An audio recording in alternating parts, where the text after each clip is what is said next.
ये आज मेरे पेशेंट हैं जो बोटाड से यहाँ पे आए थे। इन्होंने 1 वीक यहाँ पे स्टे किया और इनको बैक पेन था और इनको सर्जरी एडवाइस की गई थी। उसके बाद हम लोग ने इनको 1 वीक यहाँ पे एडवाइस किया कि आप रहिए हमारे साथ और फिजियोथेरेपी के थ्रू हम आपको ठीक कर सकते हैं। तो इन्होंने हम पे भरोसा रखा और he stayed here for 1 week. Now ये अपना बताएंगे कि उनको कैसा रहा।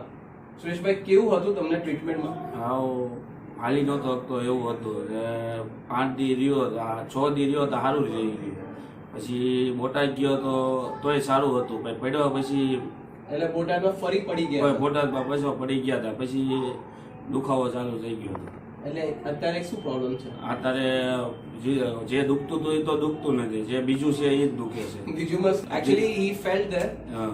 ક્યાંથી પડી ગયા? સાયકલથી? ના, બાઇકથી પડી ગયા હતા અને એમને ની પેન ચાલુ થઈ ગયું. એટલે હી એમને અમારા પર ફરી ભરોસો છે એટલે ફરી એ અમારા પર ની પેન માટે આયા.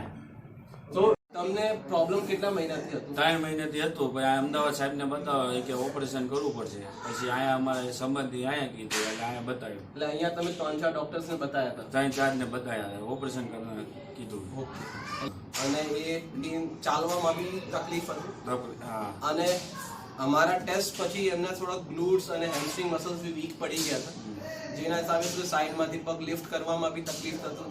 એક પગ પર બેલેન્સ કરવા બી બહુ ઇટ વોઝ ડિફિકલ્ટ. તો એ પેન ઓછું થયું and it was like because of pain એમને પ્રોબ્લેમ આવતું હતું. તો પેન જેવી રીતે એમના ડ્રાય નીલિંગ એનાથી સબસાઇડ થયા પછી he started regaining his strength.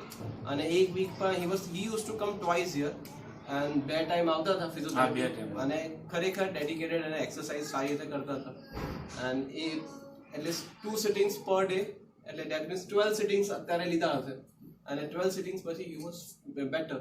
કેટલું પર્સન્ટ રહીને ગયા હતા અહીંયા? અહીંથી 60% જેવું હતું. હા, એટલે રિલીફ 7% હતું. કોઈ દવા મેં દવા કઈ વસ્તુ નથી. એટલે his all medications was stopped and he was pain free.